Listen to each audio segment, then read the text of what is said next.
ஆன்மீக அன்பர்கள் அனைவருக்கும் வணக்கம். சுக்குக்கு மிஞ்சிய மருந்தும் இல்லை, குலதெய்வத்திற்கு மிஞ்சிய கடவுளும் இல்லை என்று ஆன்றோர்கள் சொல்லியுள்ளனர். குலதெய்வம் என்பது ஒருவருக்கு பிடித்தாலும் பிடிக்காவிட்டாலும் வாழ்க்கை நல்லபடியாக வாழ அதை வணங்க சென்றேதான் ஆக வேண்டும். குலதெய்வம் என்பது தெய்வங்களுக்கெல்லாம் தெய்வமாக இருந்து நம்மை முதன்மைப்படுத்தி முக்கியத்துவம் கொடுத்து நம்முடைய நலன்களில் அக்கறை செலுத்தக்கூடியது. குடும்பத்தின் தேவைகளை உணர்ந்து உடனடியாக பலன் தரக்கூடியதுதான் குலதெய்வம். இந்த வீடியோவில் குலதெய்வங்களின் பிரிவினை எப்படி ஏற்பட்டது, அதன் சிறப்புகள் என்ன, அதை எவ்வாறு வழிபடுவது, வம்சம் நன்றாக வளர என்ன செய்ய வேண்டும் போன்ற இன்னும் பல முக்கியமான விஷயங்களை பற்றி முழு விளக்கங்களுடன் கூறியுள்ளேன். வீடியோவை முழுமையாக பார்த்தால்தான் குலதெய்வத்தை பற்றி இதுவரை நீங்கள் கேள்விப்படாத பல விஷயங்களை புரிந்து கொள்ள இயலும். வம்ச விருத்திக்கும் வாழ்க்கை மேம்படவும் இந்த வீடியோ அனைவருக்கும் மிக பயனுள்ளதாக இருக்கும் என்பதில் சந்தேகமில்லை. புராணங்களில் குலதெய்வத்தின் பிரிவினைகள் பற்றி மிக தெளிவாக குறிப்பிடப்பட்டுள்ளது. பிரம்மன் படைத்த உயிரினங்களை காக்க விஷ்ணுவும் சிவபெருமானும் பல்வேறு அவதாரங்களையும் ரூபங்களையும் படைத்தார்கள் என்று கூறப்படுகிறது. அந்த உயிரினங்களை படைத்த பின் அவற்றை கோடிக்கணக்கான பிரிவுகளாக பிரித்து உலகின் பல்வேறு இடங்களில் தனித்தனியான குணங்களுடன் படைப்பு கொடுத்தார். அந்த வேறுபட்ட குணங்களுடன் பரவி கிடந்த படைப்புகளை பாதுகாக்க வழிபடுத்த வேண்டும் என்பதை பரமாத்மன் முடிவு செய்து விஷ்ணு மற்றும் சிவபெருமானின் மூல அவதாரங்கள் மூலம் கோடிக்கணக்கான துணை அவதாரங்களை படைக்க வழிபட்ட அனைத்து அவதாரத்துக்கும் சில பொறுப்புகளும் அதிகாரங்களும் தரப்பட்டு அனைவரையும் பாதுகாத்து வழிகாட்டும் பொறுப்புகளை பெற்றது. ஒவ்வொரு ஆத்மாவும் படைக்கப்பட்டவுடன் அதை நல்வழிப்படுத்தி பாதுகாக்க எந்தெந்த தேவதை அல்லது தெய்வங்களுக்கு அதிகாரம் தரப்பட்டிருந்ததோ அவர்களை தம்முடன் இணைத்துக் கொண்டு விடுகிறது. அதுவே அந்த ஜீவனின் குல தெய்வமாகி விடுகிறது. அந்த ஜீவனை சார்ந்த அனைத்து ஜீவனுக்கும் வம்சாவளியாக அதே தெய்வமும் தேவதையும் குல தெய்வமாகி விடுகிறது. இப்படியாக அமைந்ததே குல தெய்வம் என்பது. அவரவர் தமது குல தெய்வத்தை வணங்க வேண்டும் என்று இதனால் தான் கூறப்படுகிறது. ஒரு ஆத்மாவானது ஜனனம் எடுத்த பின் ஏதாவது ஒரு காரணத்தினால் உந்தப்பட்டு தமக்கு பாதுகாப்பை தர அவர்கள் மனதில் தோன்றும் தெய்வம், தேவதை அல்லது ஏதாவது ஒரு உருவத்தை மானசீகமாக வணங்க துவங்குவார்கள். இந்த செயலும் தெய்வம் நிர்ணயத்தின்படியே நடைபெற துவங்குகிறது. அதுவே அவர்களது குல தெய்வமாகிவிடும். இப்படியாக துவங்கும் அந்த குல தெய்வ வழிபாடு என்பது அவர்கள் குடும்பத்தில் துவங்கி அவர்கள் மூலம் அவர்களது வம்சத்தில் தொடரும். அதனால்தான் ஒரு குலதெய்வம் 7 ஜென்மம், அதாவது 49 ஜென்மங்களுக்கு ஒரு வம்சத்தை காப்பாற்றும் என்ற வார்த்தை வந்தது. ஒரு ஜென்மம் என்பது ஒரு ஆண் முன்னோர்களை குறிப்பது ஆகும். மகள் என்பவள் திருமணமானதும் புகுந்த வீட்டிற்கு சென்று விடுவதினால் அவளுக்கு தாய் தந்தையின் குல தெய்வத்தை தனது குலதெய்வமாக ஏற்க பாத்தியதை இல்லை. அவள் புகுந்த வீட்டின் குலதெய்வமே அவள் குல தெய்வமாகிவிடும். எந்த ஒரு வம்சத்திலுமே 13 வம்சாவளியினருக்கு மேல் அவர்கள் தொடர்ந்து வணங்கும் குல தெய்வம் இருக்க முடியாது என்பது தெய்வ கணக்கு. ஒரு கட்டத்தில் வழி வழியாக வந்தவர்களின் வம்சத்தினருக்கு குழந்தை பேறு இல்லாமலோ அகால மரணங்களினாலோ ஆண் வம்ச விருத்தி அடையாமலோ அல்லது மற்ற காரணத்தினால் வம்சம் அழிந்துவிடும். ஆகவே ஒரு வம்சத்தின் குலதெய்வம் என்பது 13 ஜென்மத்துக்கு வம்சாவளிகளுக்கு மட்டுமே தொடர்ந்து கொண்டிருக்கும் என்று கூறுகிறார்கள். இப்படியாக 3 தெய்வங்களும் தமது சார்பிலே லட்சக்கணக்கான அணுக்களை படைத்து தமது அவதார தூதர்களாக, தெய்வங்களாக, தேவதைகளாக, கிங்கணர்களாக உலகெங்கும் அனுப்பி வைத்து உள்ளார்கள். அவை அனைத்தும் பல்வேறு ரூபங்களில் அங்காங்கே குடிகொண்டுள்ளன. அப்பொழுது அங்கு குடிகொள்ளும் தெய்வங்களையும் தேவதைகளையும் அந்தந்த இடங்களில் உள்ளவர்கள் ஆராதிக்க துவங்குவார்கள். அப்படி தம்மை ஆராதிக்க துவங்கும் வம்சத்தை அந்தந்த தேவதைகளும் தெய்வங்களும் தமது பாதுகாப்பில் தத்து எடுத்துக்கொள்ளும். ஒரு முறை ஒரு தேவதையோ அல்லது தெய்வமோ ஒரு வம்சத்தினரை தத்து எடுத்துக்கொண்டு விட்டால் அதன் பின் அந்த வம்சத்தின் 7 தலைமுறைக்கும் அவர்களே பாதுகாப்பாக இருந்தவாறு அந்த வம்சத்தினரின் குல தெய்வமாக பொறுப்பேற்றுக் கொள்வார்கள். அந்த வம்சத்தினரின் வீடுகளில் நடைபெறும் நல்லவை மற்றும் கெட்டவை என்ற அனைத்து அம்சங்களிலும் சடங்குகளுக்கும் அந்தந்த தேவதைகளும் தெய்வங்களும் மட்டுமே பொறுப்பு ஏற்பார்கள். அந்த வம்சத்தை மற்ற தேவதையோ அல்லது தெய்வமோ 7 தலைமுறை முடியும் வரை பாதுகாக்க முன்வராது. இதுவே அவற்றை படைத்த மூல தெய்வங்களின் சட்டமாகும். இப்படியாக நிர்ணயிக்கப்பட்ட தெய்வீக சட்டத்தை மீறி 7 தலைமுறை முடியும் வரை ஏற்கனவே ஒரு தேவதை அல்லது தெய்வம் தத்து எடுத்துக்கொண்ட வம்சத்துக்கு வேறு தேவதை அல்லது தெய்வம் அடைக்கலம் கொடுக்க முன்வந்தால் அப்படி தடம் பிழன்று வேறு தெய்வ ஆராதனை செய்யும் வம்சத்தினரின் பிரார்த்தனைகளை அவற்றை படைத்த மூல தெய்வம் ஏற்காது. ஆகவே குல தெய்வம் என்பது தெய்வத்தின் ஒரு பிரிவே என்றாலும் ஒரு குறிப்பிட்ட வம்சத்தினர் வணங்கி துதிப்பதற்காக அவர்களது வம்சங்களை பாதுகாக்கவே படைக்கப்பட்டவை. ஆகவே குலதெய்வ வழிபாடு என்பதும் இந்த பிரபஞ்சத்தையே படைத்த பரபிரும வழிபாடே என்பதினால்தான் குலதெய்வத்தை அவமதிப்பது கூடாது என்று சொல்லப்படுகிறது. நம் முன்னோர்கள், அதாவது நம் தந்தை வழிபாட்டன் பாட்டிமார்கள் வணங்கி வந்த தெய்வம்தான் நம் குல தெய்வமாகும்.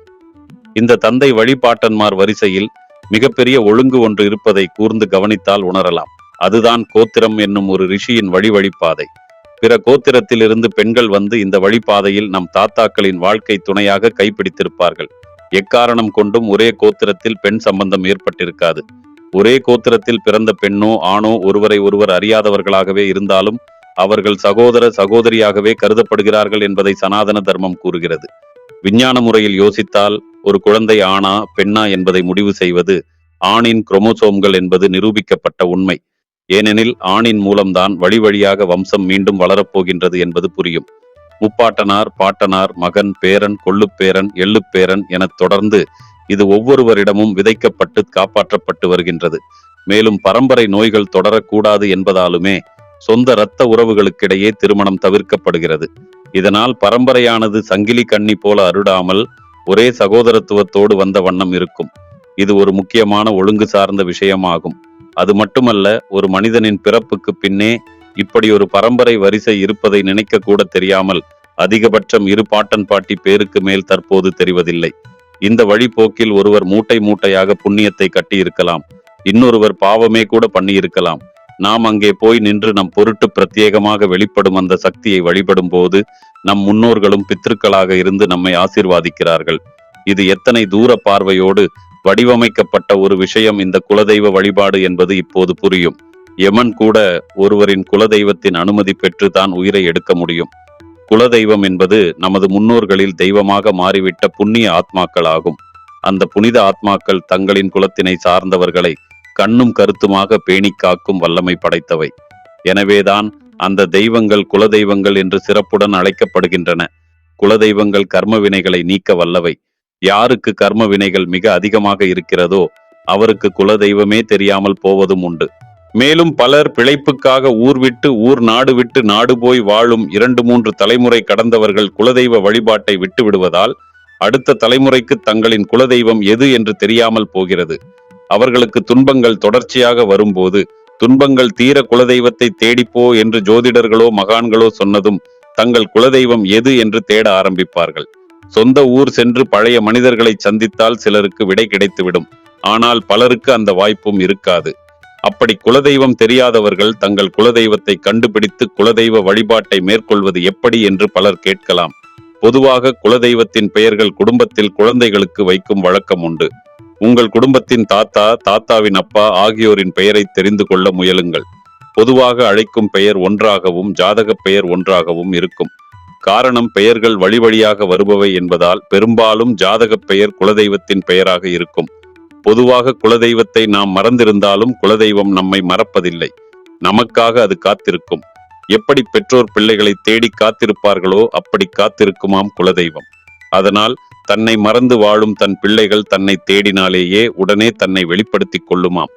வெள்ளிக்கிழமை அன்று வீட்டு பூஜை அறையில் விடியற்காலை பிரம்ம முகூர்த்தத்தில் குளித்துவிட்டு அவரவர்கள் வழக்கப்படி நெற்றிக்கு இட்டுக்கொண்டு ஒரு 5 முக குத்து விளக்கு ஏற்றி அதன் தண்டு பாகத்தில் ஒரு எங்கள் குலதெய்வம் தெரியாமல் நாங்கள் மன வருத்தத்தில் இருக்கிறோம்.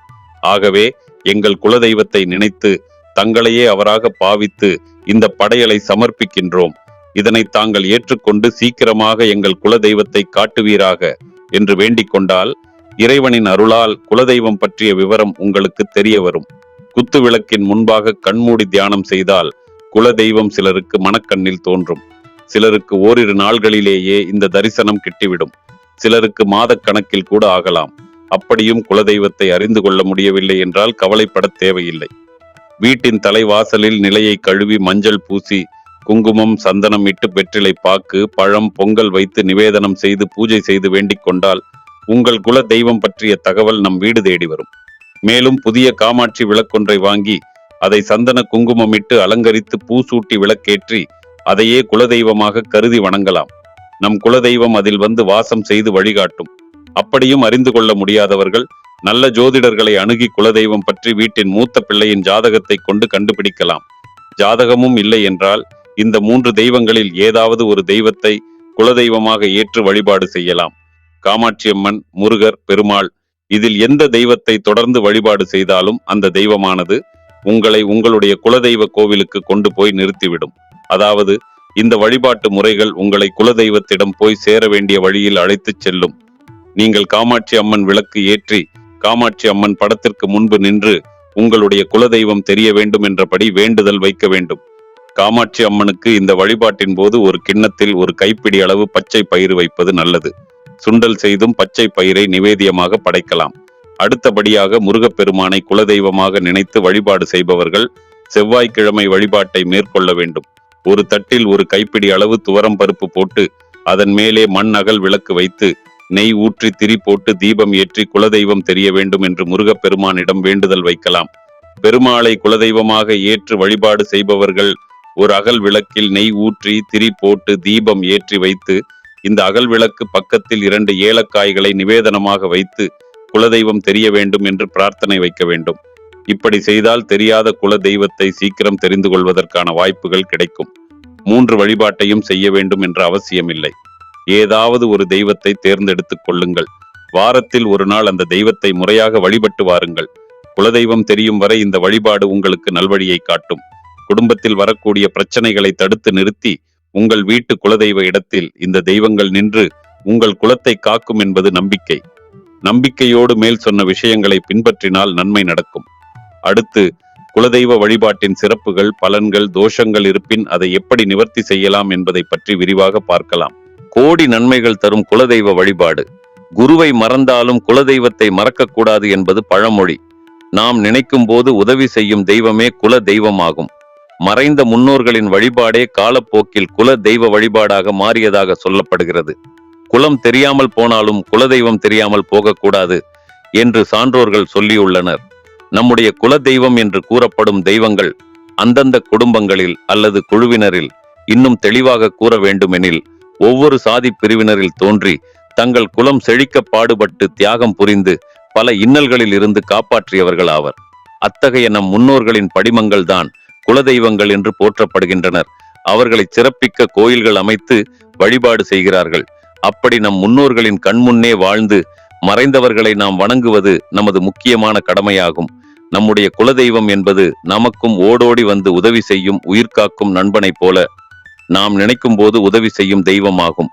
நம்முடைய சமுதாயத்தில் அனைத்து குடும்ப வகைகளுக்கும் தனித்தனியாக குல தெய்வம் இருக்கும். குலதெய்வத்தை கும்பிடும் ஒரு குடும்பத்தை சேர்ந்தவர்கள் முழுவதும் பங்காளி ஆவார்கள்.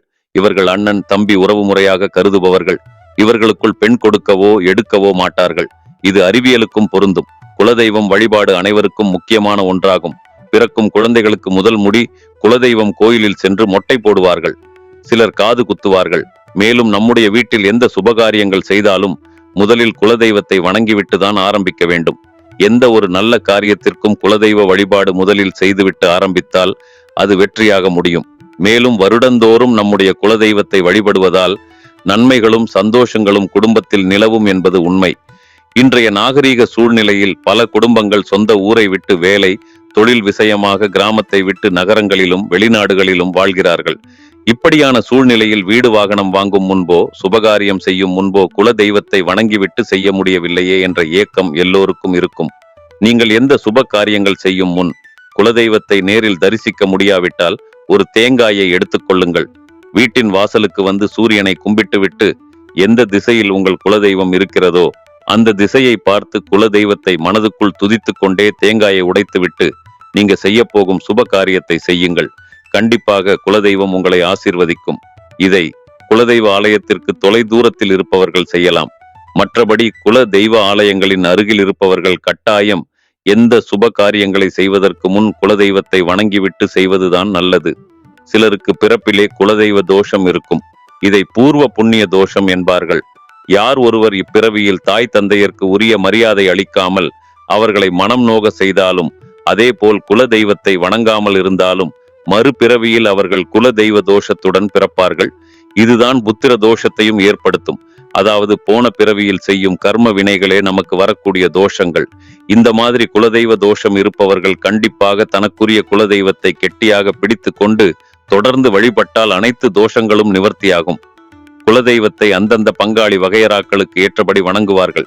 அதை அறிந்து கொண்டு அதற்குரிய வழிமுறைகளில் வணங்குவது சிறப்பாகும். குலதெய்வம் தெரியாதவர்கள் திருச்செந்தூர் முருகனை அன்றைய நாளில் குலதெய்வமாக வணங்க ஆரம்பிக்கலாம். மேலும் பல குடும்பத்தினர் திருப்பதி பாலாஜியையும் குலதெய்வமாக வழிபடுகின்றனர். அதே போல் பெண் திருமணம் செய்து கொண்டு சென்றால் கணவனின் குலதெய்வத்தையே தன் குலதெய்வமாக ஏற்றுக்கொள்வார்கள். பெண்களுக்கு 2 குலதெய்வங்கள். திருமணத்திற்கு முன் பிறந்த வீட்டின் குலதெய்வத்தை வணங்குகிறார்கள். பின்பு திருமணம் முடிந்தவுடன் கணவரின் வீட்டில் உள்ள குலதெய்வத்தை வணங்க ஆரம்பிக்கிறார்கள். பிறந்த வீட்டின் குலதெய்வத்திற்கு வருடத்திற்கு ஒரு முறை வழிபாடு செய்து வந்தால் புகுந்த வீட்டில் எந்த பிரச்சனையையும் சமாளிக்கக்கூடிய ஆற்றல் கிடைக்கும். எப்போதும் முடிந்தவரை குடும்பத்துடன் சென்று குலதெய்வத்தை தரிசித்து வாருங்கள். வழக்கமாக உங்கள் முன்னோர்களால் செய்யப்படும் பூஜைகள், அபிஷேகங்கள் செய்து பொங்கலிட்டு குடும்பத்தோடு ஒற்றுமையாக வழிபட்டால் புண்ணிய பலன்களோடு முன்னோர்களது ஆசியும் கிடைக்கும் என்பது நம்பிக்கை. வழிபாடு முடிந்ததும் அங்கேயே சமைத்து பந்தி போட்டு பரிமாறி வீடு திரும்புவதும் குலதெய்வத்தை திருப்திப்படுத்தும். மாதம் ஒரு முறை வீட்டின் பூஜை அறையில் இருக்கும் குலதெய்வத்துக்கு படையலிட்டு மனம் உருகி வழிபாடு செய்து சிலருக்கு அன்னதானம் கொடுப்பது சிறப்பு. ஒருவரது குலத்தை வழி வழியாக பாதுகாக்கும் வலிமையும் சக்தியும் குலதெய்வத்துக்கே உண்டு. நோய்கள் நீங்கவும், பிள்ளைவரம் கிடைக்கவும், மழை பெய்யவும் மக்கள் குல தெய்வத்தையே பெரிதும் நம்புவதுண்டு. தமிழ்நாட்டில் உள்ள குல தெய்வங்களில் பெரும்பாலான குல தெய்வங்கள் பெண் தெய்வங்களாக உள்ளன. குல தெய்வ கோவில்கள் ராஜகோபுரம், மாட வீதிகள் என்று இருப்பதில்லை. சிறிய கோவில் அமைப்பாகத்தான் இருக்கும். குல தெய்வ வழிபாடு 7 தலைமுறைகளை காக்கும். குல தெய்வ வழிபாட்டை எவர் ஒருவர் ஒழுங்காக செய்து கொண்டு வருகிறார்களோ அவர்களை எந்த கிரகமும் ஒன்று செய்துவிட முடியாது. அந்த தெய்வத்திற்கு அப்படி ஒரு சக்தி இருக்கிறது. எத்தனை கடவுளை வழிபட்டாலும் குலதெய்வத்தின் அருள் இல்லை என்றால் நீங்கள் வாழும் வாழ்க்கையில் ஒரு திருப்தி இருக்காது. பூஜை அறையில் உங்களின் குறைகளை உங்களின் குலதெய்வத்திடம் சொல்லி வேண்டுங்கள். அனைத்து குறைகளையும் அந்த தெய்வம் உங்களுக்கு தீர்த்து வைக்கும். உங்கள் கூடவே அது வரும். நாட்களாக ஆகத்தான் அதன் அருமை புரியும். குலதெய்வம் மட்டுமே நேரிடையாக அவர்களுக்கு நன்மை செய்யும். வேறு தெய்வங்களை நீங்கள் வணங்கினாலும் குலதெய்வம் வழியாக மட்டுமே அனைத்தும் கிடைக்கும் என்பதை பல ஆன்மீக வழிகளில் முயற்சி செய்து பார்த்து மகான்கள் சொல்லியுள்ளனர். நாம் அனுபவிக்கும் எல்லா பலன்களும் நாமும் நம் முன்னோர்களும் செய்த புண்ணியத்தின் அடிப்படையிலேயே கிடைக்கிறது. எல்லா குறைகளையும் பித்ரு பூர்வ புண்ணிய ஸ்தானத்தின் காவல் தெய்வங்களான உங்கள் குலதெய்வம் தீர்க்கும். ஒருவரின் சந்தோஷமான சுபிட்சமான வாழ்க்கைக்கு குலதெய்வ ஆராதனையும் பித்ருக்களின் ஆசியும் மிக முக்கியம். குலதெய்வத்தை யார் ஒருவர் விடாமல் தொடர்ந்து வழிபாடு செய்கிறார்களோ அவர்களுக்கு வேண்டும் வரம் எல்லாம் கிடைக்கும்.